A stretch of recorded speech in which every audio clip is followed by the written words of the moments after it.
The room was alive with laughter that afternoon. Relatives filled every corner, their faces glowing with excitement and pride. The aroma of freshly baked pastries floated through the air, mixing with the soft hum of a ceiling fan struggling against the Lagos heat. Amaka sat on the bed, exhausted but radiant, cradling her newborn daughter in her arms. Tears glistened in her eyes as she looked down at the tiny life she had brought into the world. "She's perfect," her mother whispered, her voice trembling with emotion. "Just like you are when you were born." Amaka smiled faintly, brushing her thumb across the baby's soft cheek. Around them, women ululated, taking turns to bless the child, their voices rising like a joyful chorus. Someone placed balloons by the window.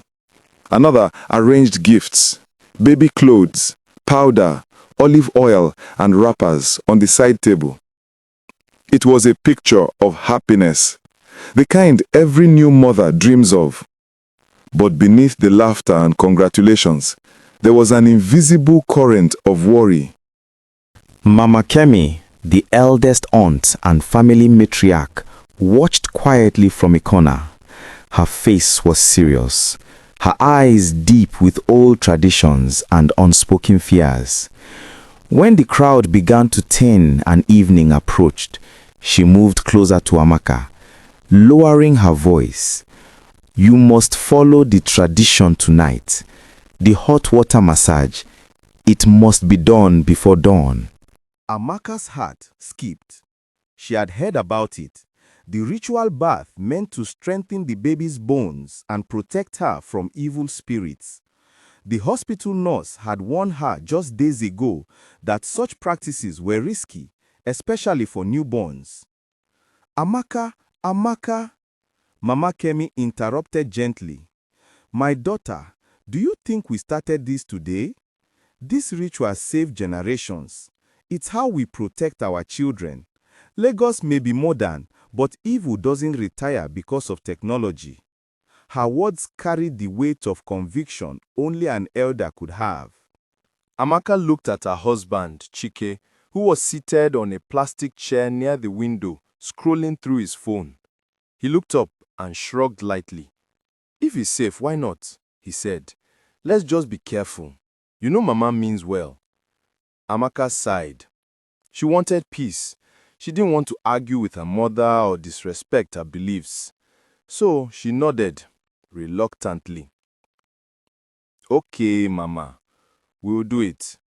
Mama Kemi smiled in satisfaction. "Good. I'll prepare everything. You see, your child will grow strong like iron." As night fell, the house became quieter. The relatives who had visited during the day began to leave, leaving only a few close family members behind.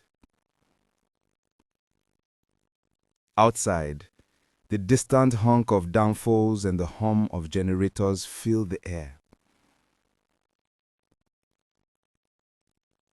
Inside, the kitchen light flickered as Mama Kemi began her preparation. She filled a large stainless steel basin with water and set it on the gas stove. A mix of herbs and aromatic leaves floated on the surface, scent leaves, eucalyptus, and others whose names Amaka didn't even know. As the water simmered, the scent filled the small kitchen, heavy and herbal, almost intoxicating. Amaka sat in the bedroom, her baby lying asleep beside her. She tried to shake off the unease in her chest, but it lingered like a shadow.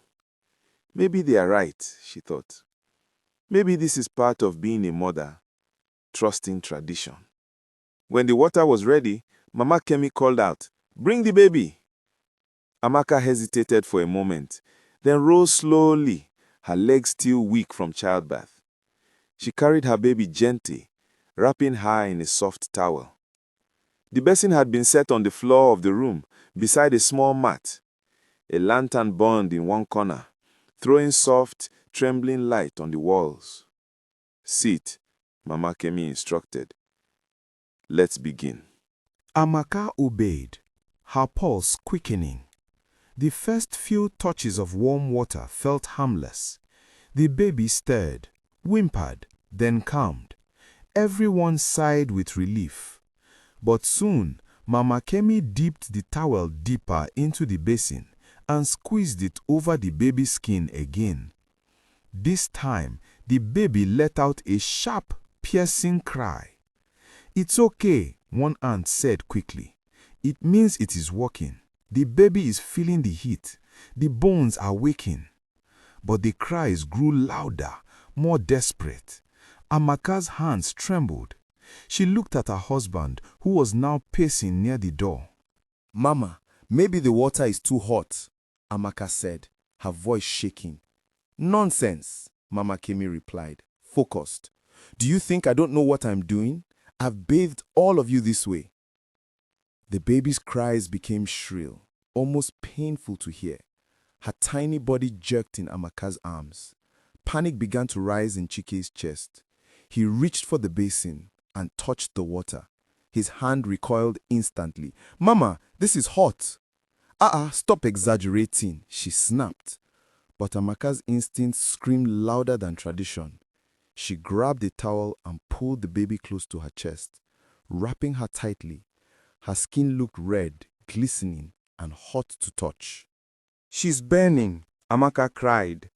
Chaos broke out. Mama Kemi stood frozen, her confidence crumbling. Someone shouted to fetch cold water. Another ran to open the window. Chike rushed to the kitchen, searching for the car keys. The baby's cries weakened into faint whimpers.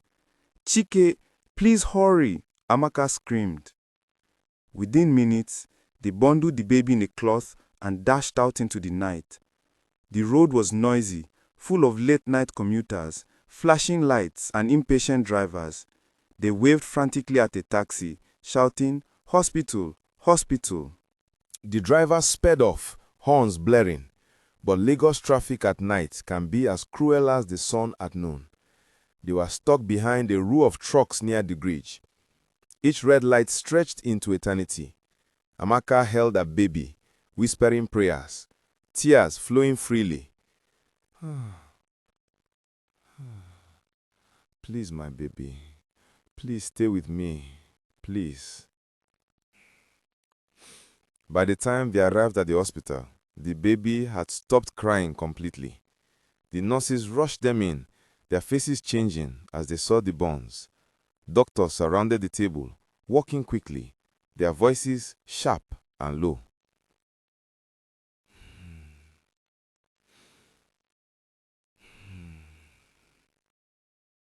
Amaka stood outside the emergency room, numb. Her mother leaned against the wall, whispering the same words over and over. "God, please. God, please." Minutes turned to hours.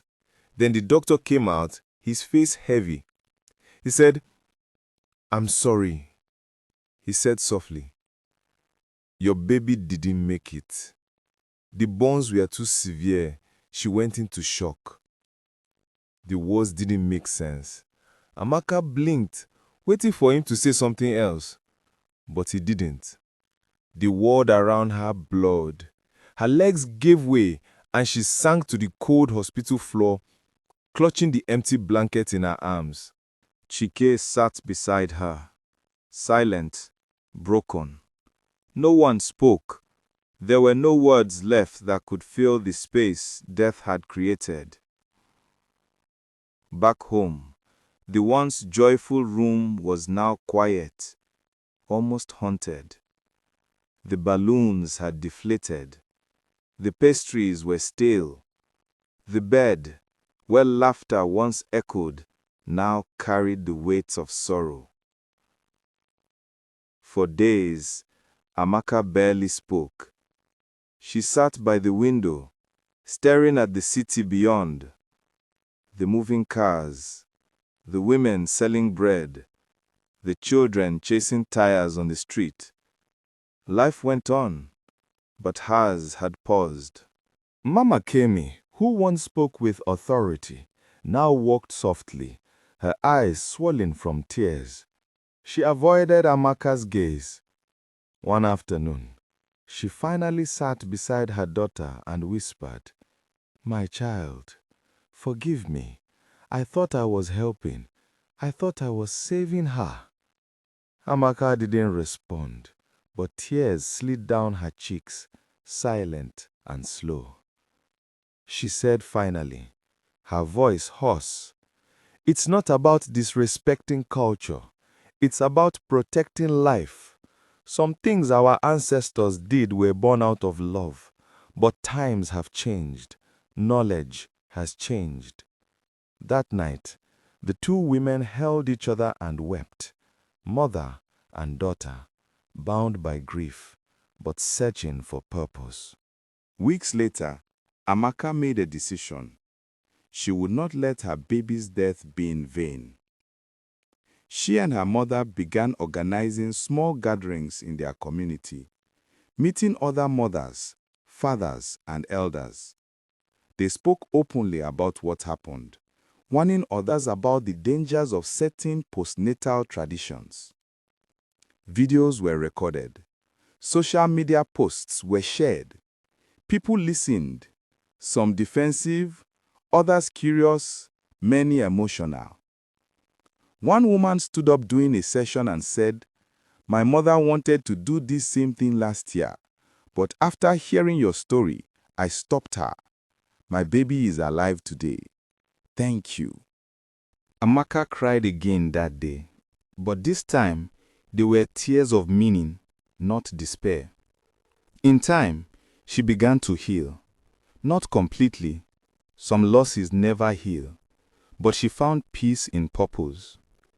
One morning, as sunlight poured through her window, she stood by the same spot where she once sat in sorrow. Lagos was awake and bustling. Her phone buzzed. Another message from a mother somewhere in Nigeria. "Thank you, Amaka. Your story saved my baby."